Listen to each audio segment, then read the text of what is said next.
Ustaz gitu, mau sampai kapan, mau sampai kapan. Ya wajar, manusiawi, semua orang begitu sebenarnya Kak Sadam, semua orang itu, semua orang begitu. Makanya kan saya sering ngomong, sebejat-bejatnya umat Islam, seberengsek-berengseknya umat Islam, kalau dia tinggal sholat, dia ngerasa dirinya berdosa. Ayo, mana ada orang? Iya, benar.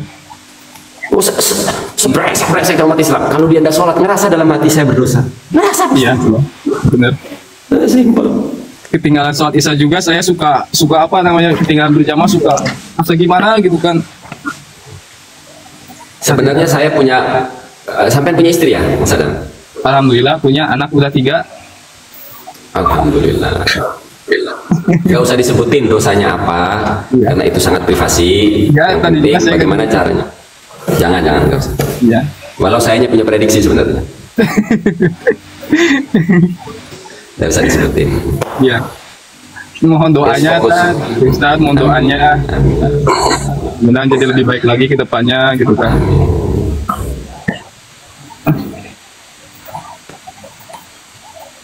Amin, Mang. Doain saya juga, semoga istiqomah. Amin. Satu lagi, semoga dapat janda pirang. Semoga dapat janda pirang. Iya. Amin. Amin. Silakan Mang Muzaki kalau mau ditambahin buat beliau. Salah cukup ya. Iya, saya butuh apa namanya nasihat nih dari guru-guru gitu kan. Kan di sini juga saya suka curhat gitu sama guru-guru ngaji saya di sini. Katanya jangan putus asa, terus gitu kan. Saya juga di sini. Di sini juga. Seminggu naik lagi di sini ya. Iya. Maksudnya begini Mas Adam, semoga nanti setelah seminggu ini rasakan, sampaikan apa yang dirasakan, semoga jadi edukasi buat yang lain, karena banyak saudara-saudara kita yang terjebak candu maksiat, banyak yang kecanduan judol, yang kecanduan ya main comot, remi gitu, apa semacam, yang kecanduan narko gitu, semacam-macam. Iya tadi. Assalamualaikum Kang Maesa. Waalaikumsalam. Lanjut Fakir menyimak saja. Ya, pokoknya Karena Kang Maesa terakhir siap. Gimana? Masih masalah tadi. Jadi boleh. Jadi saya kan mulai.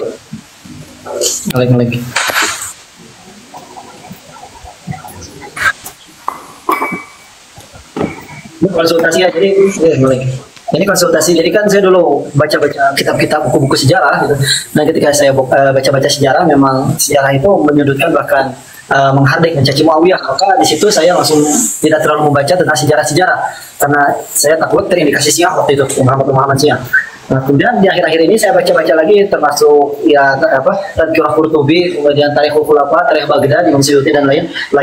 Setelah yang membaca tentang sejarah gitu. Nah, kemarin diperkuat gitu dengan adanya Ibnu Syihab ini gitu, tentang masalah Muawiyah ini. Nah, pertanyaannya pandangan ulama sunnah atau ya Ahlus Sunnah tentang Muawiyah ini gimana? Karena ya melihat Imam Suyuti kan dalam Tarikhul Khulafa ya memang sejarah ini. Itu yang sering nyeritain Gus Baha, sering membahas Muawiyah. Ya Idrus Romli, Gus Baha, Buya Yahya. Nah, ya, lengkap mereka itu penjelasannya. Sekarang gini, Mang. Iya. Nah, kalau Muawiyah terlalu jauh ya.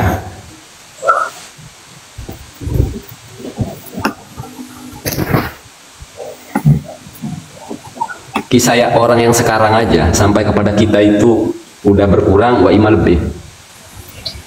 Makanya terlalu ekstrim lah mengkafirkan Sayyidina Muawiyah memang. Bagaimana kalau ada pengkhianatan yang tidak terekspos, yang tidak terlihat oleh mata waktu itu, tiba-tiba terjadi aja?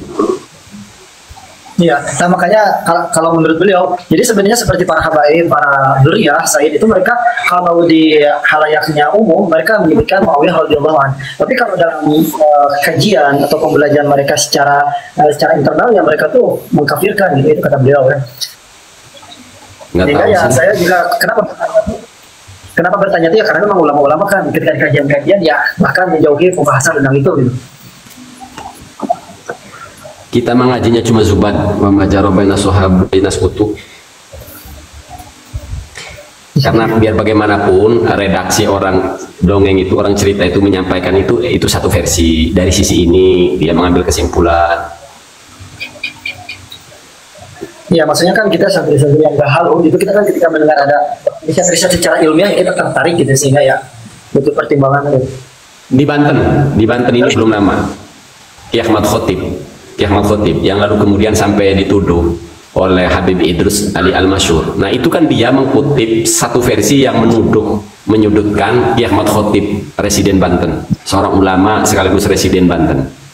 Nah karena dia Habib Idrus Ali Al-Masyur mengkutip satu sudut pandang gitu yang dia tidak ketahui, padahal maka dekat benar-benar Ki Ahmad Khotib itu kalau boleh saya katakan ya,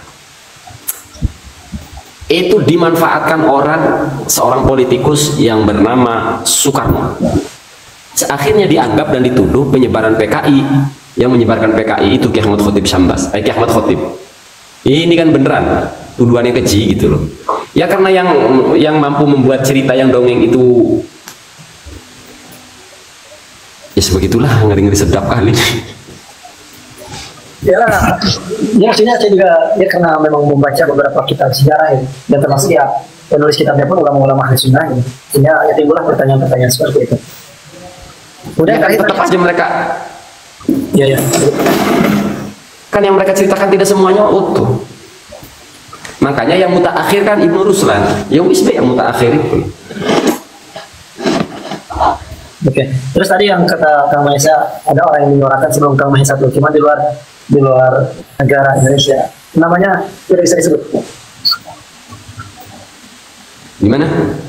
Tadi kan saya bertanya apakah orang yang pertama kali menyuarakan tentang masalah ruqyah ini dimasuki jin, apakah hanya Kang Mahesa? Nah, Kang Mahesa kan jawab ada selain Kang Mahesa. Kalau ngebahas dunia ruqyah, setahu saya kalau di Indonesia ya setahu saya ya, kalau di luar wallahu alam.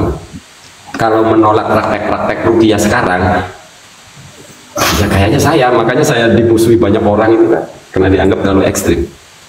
Nah maksudnya apa? Ya maksudnya selain Kang Mahesa gitu di luar Indonesia.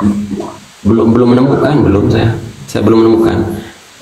Kalau laporan mah banyak katanya, cuma kan nggak tampil di publik, jadi ya untuk kevalidannya ya bingung kalau misalnya mengklaim terlebih dahulu ada. Kalau orang yang menolak praktek-praktek halu yang mengatasnamakan Toriko sudah banyak, kayak Mama Sempur di Purwakarta. Nah itu kan ada data kita ya, melihat bukunya gitu, tulis saja beliau langsung. Kalau di dunia ruqyah, khurafatnya, haluismenya, saya belum menemukan. Ya termasuk salah satu guru saya itu nggak pernah ngebahas tentang ya masalah-masalah ruqyah seperti masalah dimasukinya dan bla bla bla, nggak pernah gitu. Tapi beliau pun nggak pernah speak up seperti Kang Mahesa gitu. Iya, Ki Marzuki Musama yang kemarin diberhentikan dari PWNU. Waktu saya ngasih buku ke beliau, itu beliau kayaknya salah paham nih awal. Ini tentang praktek ruqyah, mungkin yang beliau dengar pas ruqyahnya doang, langsung diketawain sama Ki Marzuki. Oh maaf Kiai, bukan. Terus kan beliau ngomongnya, oh maaf Bu Kiai, justru ini mengkritisi praktek-praktek ruqyah masa kini. Kata beliau, oh bagus kalau gitu kan. Jadi sebenarnya ada kiai-kiai yang menyaksikan praktek. Kayak Buya Yahya secara tidak langsung itu kan sebenarnya nyindir. Ya. Banyak sebenarnya yang nggak cocok sama praktek-praktek ruqyah itu. Ya, cuman ya yang speak up seperti Kang Mahesa ini ya belum ada. Ya. Makanya orang walaupun ngaji Ulumul Marjan itu cuma hanya ngaji sekilas ya tidak akan punya pemahaman seperti Kang Mahesa ya. Masalahnya kan mereka tidak pernah jadi praktisi ruqyah. Kalau saya kan pernah jadi praktisi. Jadi walau dalilnya saya lebih sedikit dari ulama, saya akui kan dalil saya kan kalah dengan para ulama. Cuma kan masalahnya saya pernah praktek. Jadi saya menganggap dalil yang saya miliki ini udah cukup gitu loh untuk membaca duduk persoalan ini yang sebenarnya. Ya, gimana sih mereka belum praktek yang namanya misalnya katanya membakar jin, mengeluarkan jin. Gimana wong cumanya kayak abah saya aja cuma ditekan aja begini sembuh aja. Ya kan tahunya begitu aja. Aku bertanya-tanya ketika ada salah satu guru saya hobinya memang ruqyah, setiap santri yang masuk ruqyah. Dan ada satu lagi guru saya yang memang alim. Nah beliau tuh ya berkata jangan suka melihat orang yang ruqyah, jangan suka ya melihat orang seperti itu.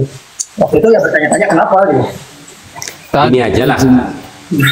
Ya, mau turun. Gimana? Ya, Nanti dulu ini- Mang Mujaki dulu nih, Mang Mujaki dulu.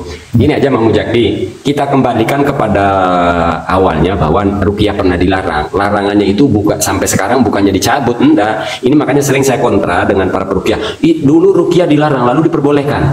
Bahasa, mohon maaf ya, bahasa itu kurang tepat kalau saya.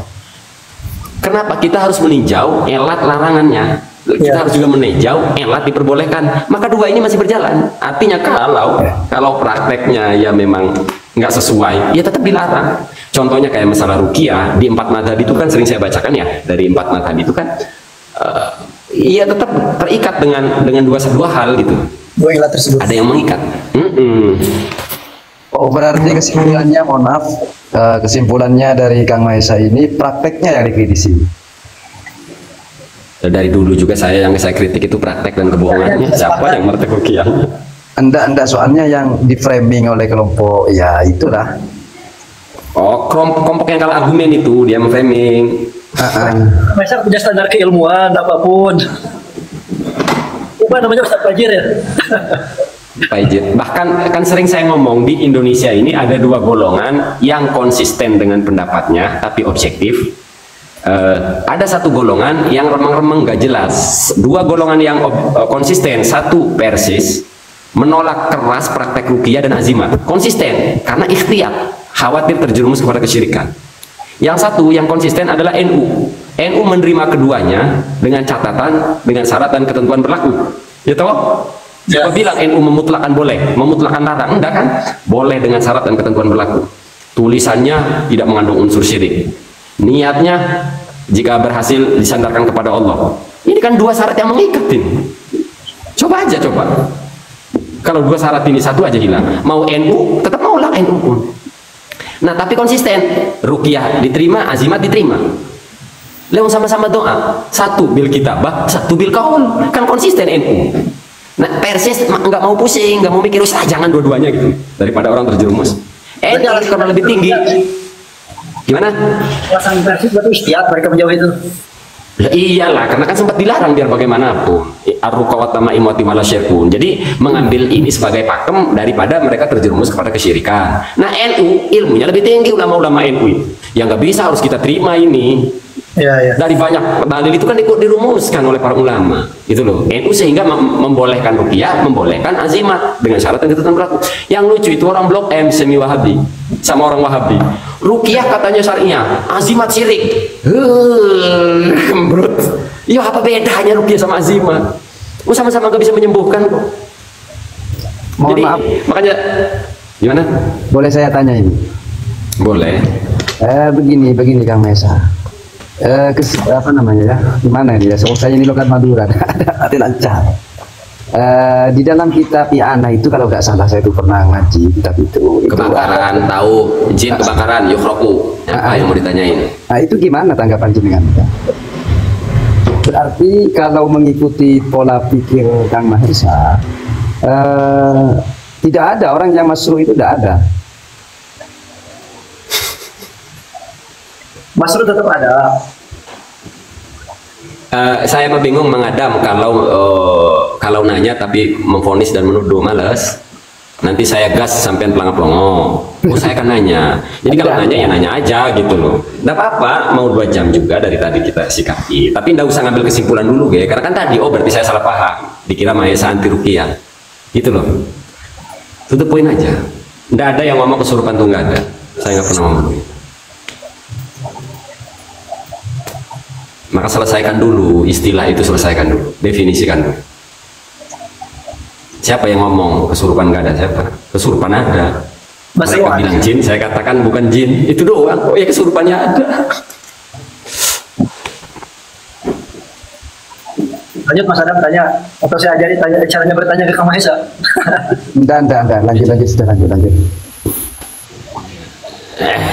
Kalau ya anak Tolibin nggak terlalu keren kalau mau berargumen membakar jin. Karena segini, Adam Zen, tahu tidak tiap malam saya membakar para peruqyah. Sekarang saya mengklaim. Jadi ini saya akan klaim bahwa tiap malam live saya itu membakar para peruqyah. Nah, saya mengklaim nih. Ayo, sampai nanti boleh baterai. Tiap malam saya membakar para perukiah, membakar dukun ustadz, membakar para pejabat Longo. Ayo tuh, gimana tuh? Sampai berani nggak membantah statement saya? Ya itu hak jenengan kan bang. Waduh, belum nyampe ini, belum nangkap ini. Habib Idrus nangkap. Saya ulang ya, pelan-pelan nih saya ngomong. Saya akan katakan bahwa Mahesa ini orang yang paling bisa membakar para perukiah, membakar ahli hikmat, membakar dukun ustadz, dan membakar para pejabat yang promo. Ayo tuh, gimana tuh? Anda imajinasikan kata bakar itu apa? Ayo, ayo gimana? Kalau mau berargumen dengan jin kebakaran, dalilnya i'anatul thalibin, mohon maaf, kurang keren. Kalau mau berdalil itu, saya kasih dalil Khazinatil Asrar dan kitab Khawasil Quran karya Imam Ghazali itu. Saya kasih jangan itu dalil malah tuh. Nah itu cara berdiskusi dengan saya tuh. Saya kalau ada orang mau protes, kurang dalil, saya bantu dalil. Oh, di kitab Khazinatil Asrar ada keterangan jin terbakar. Di dalam, nah, Khazinatil Asrar ini mengkutip dari kitab Imam Ghazali, kitab Khawasil Quran. Sama kisahnya, jin terbakar karena bacaan ayat kursi. Lalu kisah ini dikutip oleh Syekh Muhammad Hakim Nazili di dalam Khazinatul Asrar. Syekh riyadu ayat kursi itu di Khazinatul Asrar. Kalau mau berargumen pakailah ini gitu loh. Sekalian. Bukan saya itu mau berargumen, enggak. Mau berargumen. Cuma mau menanyakan. Nah, percaya enggak? Mahesa ini orang yang kesurupan itu. Di perasaan tadi sudah dijawab. Enggak Kesurupan ada. Ada. Berarti kan tidak semua peruqyah itu apa ya? Halu lah, kan yang sering digadang-gadang. Mang Adam ini tolong didengerin lah. Dari tadi saya katakan kesurupan ada. Perbedaan saya dengan peruqyah, mereka katakan jin itu, saya katakan bukan jin. Jadi kalau sampai mau mempertanyakan itu jinnya itu tentang jinnya itu, jangan kesurupan dari tadi saya katakan. Kesurupan ada. Perbedaannya bukan di kesurupan. Yang kesurupan ngamuk-ngamuk itu apa? Mereka katakan jin, saya bukan jin. Jadi wis jangan ngomong-ngomong kesurupan lagi. Paham. Kesurupan lagi. Dari tadi saya katakan kesurupan ada.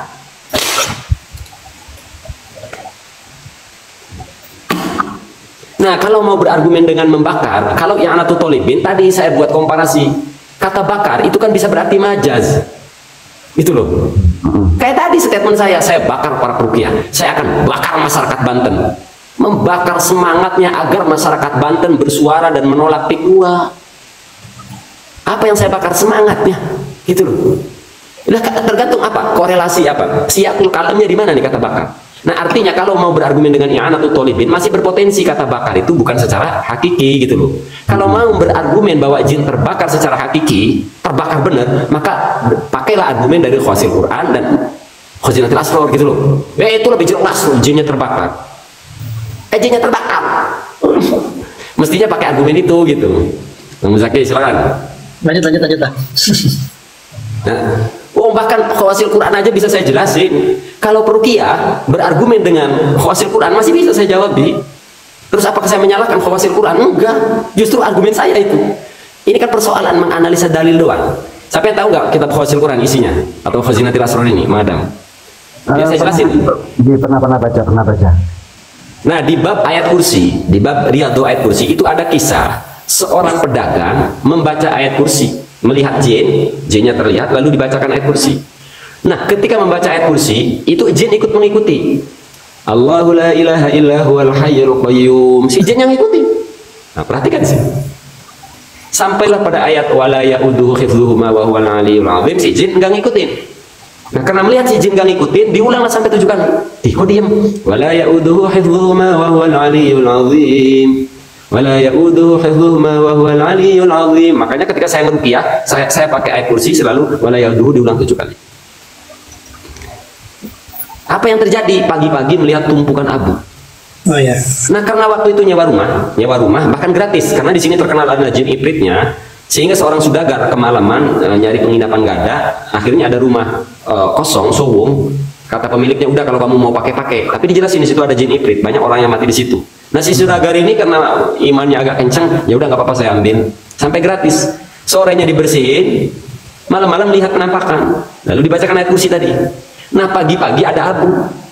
Akhirnya kan bingung si saudagar ini, pedagangnya. Loh, kok ada abu kemarin? Sore sudah saya bersihkan. Lalu terjadilah suara. Ada suara bahwa ayat kursi mau diulang wala yaduhu membakar itu ifrit tadi. Maksudnya sekalian pakai itu kalau mau berargumen. Oh, ada dalilnya Maha Esa. Ada sebuah kisah diriwayatkan oleh Imam Ghazali di dalam Tafsir Quran. Dikutip oleh Syekh Muhammad Hakim Nazili di dalam Kutub Muhazin Al-Asr. Kan itu lebih keren Bang Muzaki kalau dalilnya pakai. Berarti jinnya memang dalam konteks menampakkan jinnya. Kalau di I'anatul Thalibin disebutkan jin terbakar dengan ayat kursi dan adzan ya di I'anatul Thalibin. Maka adzan dengan adzan ya. Maka Maha Esa katakan Maha Esa membakar para haluat ruqyah pakai lagu Kalhunahu.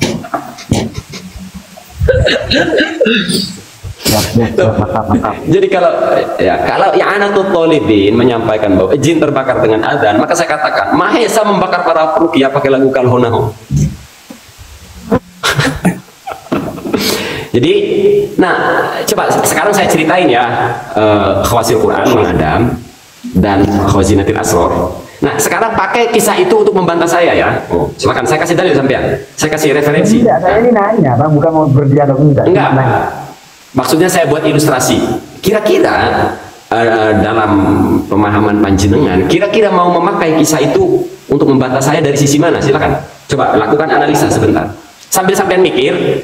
Kita persilakan Kang Sadam ini ya, sampean mikir dulu nih dari sisi mana mau membantah saya ya, mikir dulu sampean. Saya persilakan Mang Sadam dulu, Mang Sadam. Iya gini saya mau nanya tanggapan tentang jemaah tabligh gitu kan Keren.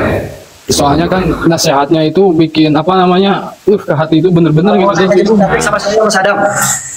gitu kan. Keren jamaah tabligh. Iya. Jamaah tabligh keren. Boleh ikutin jamaah tabligh. Cuma satu, kita nggak tahu di jamaah tabligh itu biasanya yang alim cuma satu. Jadi kalau mereka keluar, nggak semua alim itu. Ada Jadi, orang pemabuk. Saya kalau di depan orang-orang termasuk ya di depan umum, saya menjelaskan tentang masalah jemaah tabligh ini dari segi sejarah dan tetek bengek lah sampai ke pendiri-pendirinya. Tapi kalau di depan jemaah tablighnya sendiri, saya tuh kritik mereka habis-habisan. Kritik mereka membenci ilmu, tidak dekat dengan ulama. Mereka hanya ingin ulama yang sudah ikut jemaah tabligh, tidak mengambil ulama di luar jemaah tabligh. Itu saya kritik habis-habisan. Ini ya, karena saya juga hidup dengan mereka ya. Bahkan saya sering ke Cikarang bergabung dengan mereka. Jadi gini, jamaah tabligh itu kalau khuruj, Kang Sadam, itu paling yang alim satu, paling banyak 2 orang. Ini alim nih ya, yang ngerti ilmu. Sisanya ada orang alim maksiat, hijrah, ghirohnya besar ikut mereka. Artinya apa? Kalau berbicara agama, pas karena mereka ini kan banyak, yang alim satu. Kalau ketemunya yang awam, yang cuma lagi ghirohnya, nah ini kan berpotensi kacau. Maka sering saya sampaikan, yang merasa awam, jangan berbicara hukum. Jangan membicarakan akidah, jangan membicarakan hukum. Fokus ngajak sholat. Ya. Nah kalau orang awam berbicara hukum bahaya. Nah kesimpulan Mang Muzaki tadi, itu ketemunya sama yang awam, yang masih mentah lah ibaratnya ya. Di dalam perjuangan tablighnya, terus sembrono mengambil kesimpulan, nah mereka ini manusia, kita harus dukung. Banyak yang harus dibenahi dari mereka, dan mereka pun sadar. Masih melakukan pembenahan di dalam jamaah tabligh itu. Bahkan boleh saya katakan, berani saya katakan, jamaah tabligh itu pesantren keliling. Jadi mereka itu ya sambil ngaji gitu loh. Termasuk mereka itu sambil ngaji. Mereka kan bisa ketika setiap keluar itu harusnya setiap keluar tuh dibimbing sama satu ulama, satu hafid Al-Quran setiap jemaah tuh. Makanya tadi ada nih alim. Maka kalau berbicara hukum ketemunya yang alim ya sesuai porsi. Yang repot itu kadang-kadang persoalannya kan begini kan, ada orang awam karena dia lagi hijrah, lagi semangat, ghirohnya lagi tinggi, ikut. Terus karena ngobrol, namanya orang ngobrol enak. Terus so tahu itu banyak. Namun kalau konteksnya nasihat saja, berarti kan bukan membicara hukum, hanya lagi memotivasi orang awam agar ibadah, agar bertobat. Dan itu tidak dibutuhkan banyak ilmu. Orang untuk ngajak sholat doang, nggak butuh hafal satu hadis pun, nggak dibutuhkan hafal satu ayat pun. Maka kalau konteksnya, misalnya kita ini akan mati, gitu loh. Kenapa mereka menyentuh? Kang Sadam, kenapa mereka menyentuh? Karena mereka implementasikan dengan hal. Mereka implementasikan dalam kehidupan mereka, sehingga ketika mereka mengajak kebaikan menyentuh Kang Sadam. Maka alhasil kita singkat saja, saya support dan dukung jamaah tabligh ya. Saya dukung jamaah tabligh keren. Tapi kalau mau ngobrol tentang keilmuan harus dengan yang alimnya, jangan dengan semua jamaah tabligh. Karena jumlahnya besar jamaah tabligh ini ya. Yang alimnya cuma satu setahu saya, Bang Muzaki. Setahu saya setiap tahun itu pasti ada yang alim satu. Ada yang kayak besar. Ada. Termasuk ini, Kang Maisa, termasuk ketika orang-orang mengadukan banyak kelompok Wahabi Salafi masuk ke jemaah tabligh mempengaruhi akidah, itu kan pimpinan Temboro diskusi dengan Ki Idrus Romli, sehingga semua santri Temboro itu suruh belajar buku-buku Ki Idrus Romli tentang akidah. Satu. Nah terus saya pernah bahkan diwajibkan di Temboro itu. Gini, Ya. ini mohon maaf Pak ya. Saya akan bela jamaah tabligh.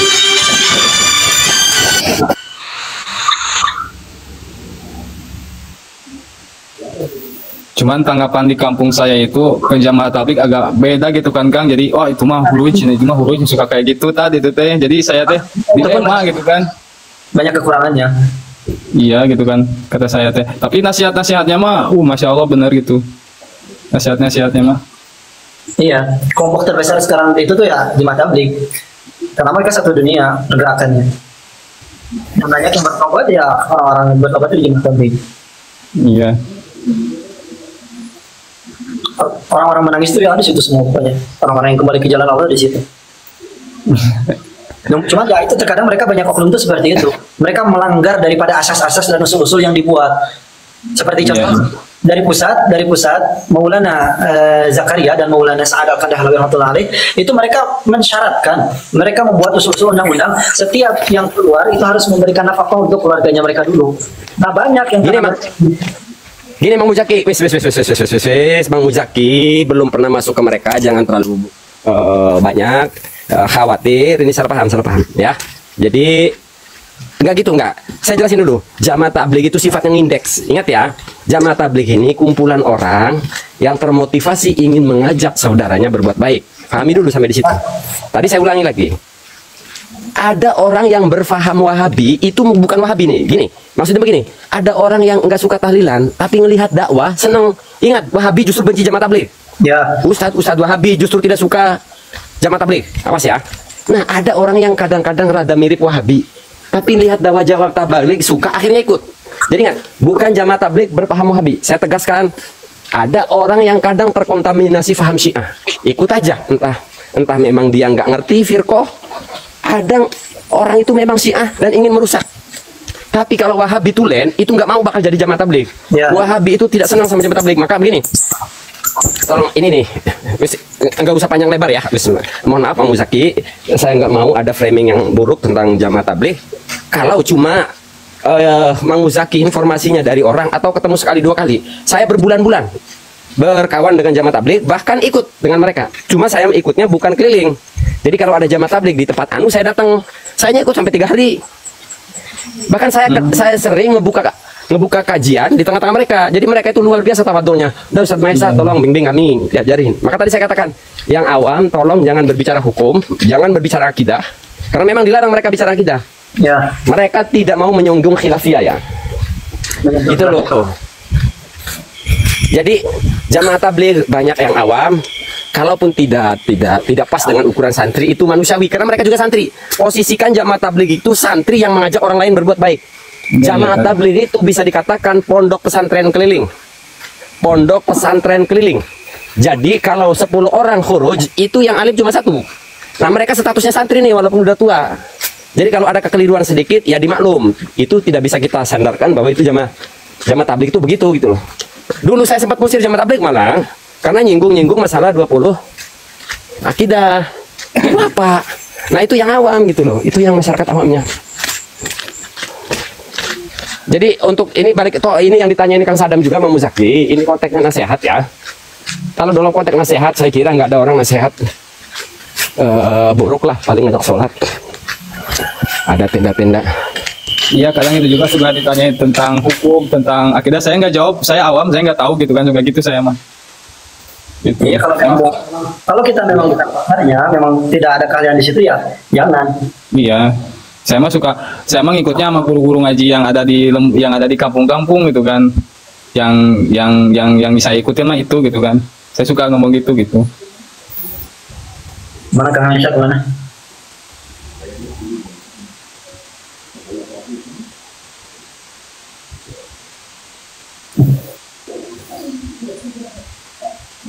Ikut bersama mereka pun bagus, asalkan syaratnya tadi ada satu ulama tadi, satu orang alimnya itu.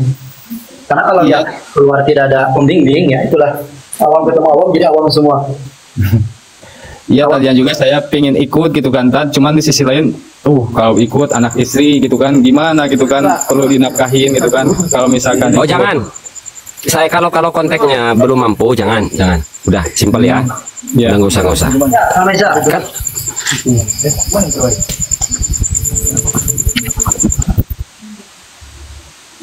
Mana Kang Mahesa? Lagi diciduk Kang Mahesa. Lagi nunggu orang dari Cirebon. Ya kan saya tadinya pengen ikut gitu kan, cuman di sisi lain saya punya anak istri gitu kan, harus Wis dinafkahi nggak usah lah, juga. wis nggak usah dipanjang ngomong jamaah tabligh. Wis kalau punya anak istrinya nggak ridho, wis jangan, wis cukup. Iya, iya. Wis ngaji di kiai aja di kayak kampung, wis. Iya. Nggak usah Anda usah ngebahas panjang jamaah tabligh kalau nggak valid datanya. Nggak usah. Mereka orang-orang baik kok. Orang baik dan orang yang belajar baik. Jadi tidak usah panjang-panjang.